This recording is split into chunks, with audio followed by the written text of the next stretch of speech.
Startup అనగానే మనకేం గుర్తొస్తుంది? గ్లామరా, అదిరిపోయే ఐడియాలా, పెద్ద పెద్ద పార్టీలా? కాని నిజం చెప్పాలంటే అసలు కథ వేరే ఉంటుంది.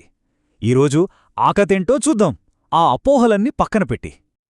సినిమాల్లో, మీడియాలో చూపిస్తారు కదా, వ్యవస్థాపకులు అంటే ఏదో ఒక రొమాంటిక్ హీరోలాగా, క్షణాల్లో వచ్చే ఐడియాలు, గ్లామరస్ పార్టీలు.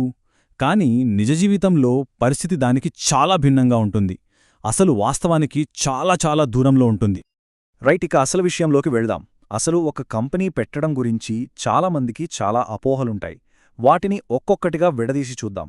దీనికోసం మనం ఫేస్బుక్ సహ వ్యవస్థాపకుడు డస్టిన్ మోస్కోవిచ్ చెప్పిన విషయాలను ఆధారంగా తీసుకుందాం.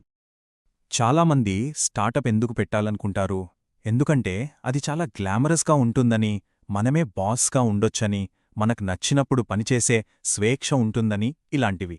ఇవి వినడానికి చాలా బావుంటాయి, కానీ వీటి వెనక ఉన్న కఠినమైన నిజం, ఆ ఒత్తిడి గురించి చాలామందికి తెలీదు. నిజమేంటంటే, ఒక ఫౌండర్గా ఉండడం అంటే బాధ్యతను భుజాలపై మోయడం, నిరంతరం ఒత్తిడితో బతకడం, మీ టీం భవిష్యత్తు, వాళ్ల సమయం, వాళ్ల జీవనోపాధి, ఈ భారం మొత్తం మీమీద ఉంటుంది. అది చాలా పెద్ద మానసిక భారం. మరైతే ఆ గ్లామర్ కోసం కాకపోతే, బాస్గా ఉండటం కోసం కాకపోతే ఇంకెందుకొక స్టార్టప్ పెట్టాలి? అసలు దానికుండాల్సిన సరైన కారణమేంటి? ఒకే ఒక్క సరైన కారణముంది, దాన్ని చేయకుండా ఉండలేకపోవడం. అంటే ప్రపంచంలో ఒక పెద్ద సమస్య ఉంది, దాన్ని పరిష్కరించడానికి మీరే సరైన వ్యక్తి అని మీకు బలంగా అనిపించాలి. ఆ పనిని చేసి తీరాలనే ఒక బలమైన తపన, ఒక అభిరుచి మీలో ఉండాలి. అది తప్ప మరో మార్గం లేదనిపించాలి. ఇలాంటి ఐడియాను మిషన్ ఓరియంటెడ్ ఐడియా అంటారు. అంటే అది కేవలం ఒక ఆలోచనలా కాకుండా ఒక జీవిత లక్ష్యంలా, ఒక మిషన్లా అనిపిస్తుంది. ఆ మిషనే మిమ్మల్ని, మీ టీంని ఎక్కడికో తీసుకెళ్తుంది. ఎంత కష్టమొచ్చినా, ఎంత బాధ కలిగినా మీరు చేసే పనిమీద ఉన్న నమ్మకం మిమ్మల్ని నిలబెడుతుంది. చాలామంది ఏమనుకుంటారంటే 2 ఏళ్లలో కంపెనీని అమ్మేసి సెటిల్ అయిపోవచ్చని. కానీ అదో పెద్ద అపోహ.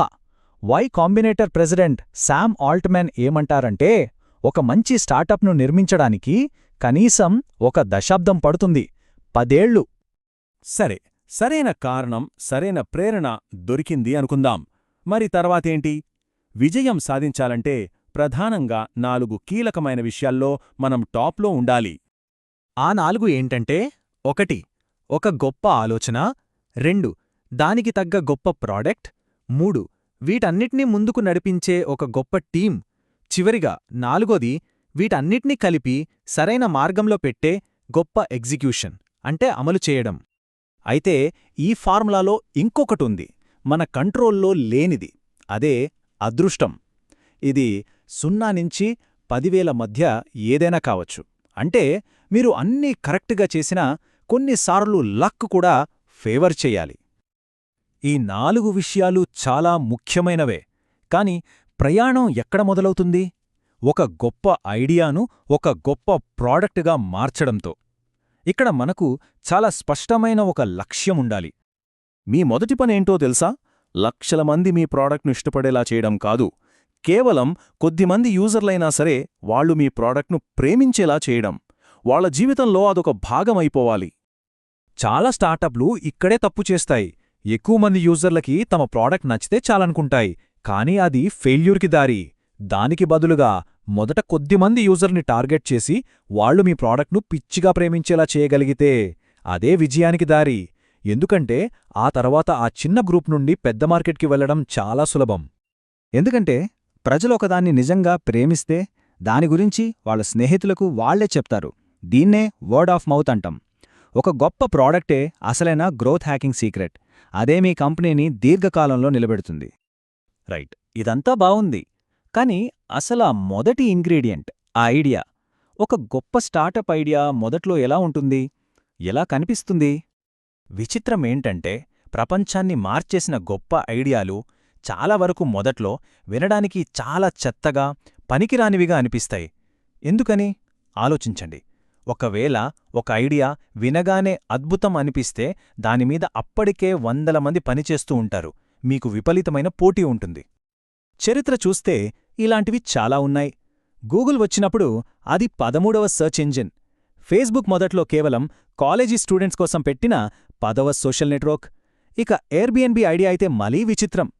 తెలియని వాళ్లను ఇంట్లో మన సోఫా మీద పడుకోనివ్వడం. ఇవన్నీ మొదట్లో చాలామంది పిచ్చి ఐడియాలు అని కొట్టిపారేసినవే. సో పాయింట్ ఏంటంటే, మీ ఐడియా విన్నప్పుడు జనాలు మిమ్మల్ని చూసి పిచ్చి పట్టిందా అనాలి. కానీ వాళ్లు తప్పు, మీరు కరెక్ట్ అని మీకు లోపల బలంగా తెలియాలి. అలాంటి ఐడియాతోనే మీరు ఒక చిన్న మార్కెట్ను పట్టుకుని మిగతా ప్రపంచం మేల్కునే లోపే దాన్ని శాసించగలరు.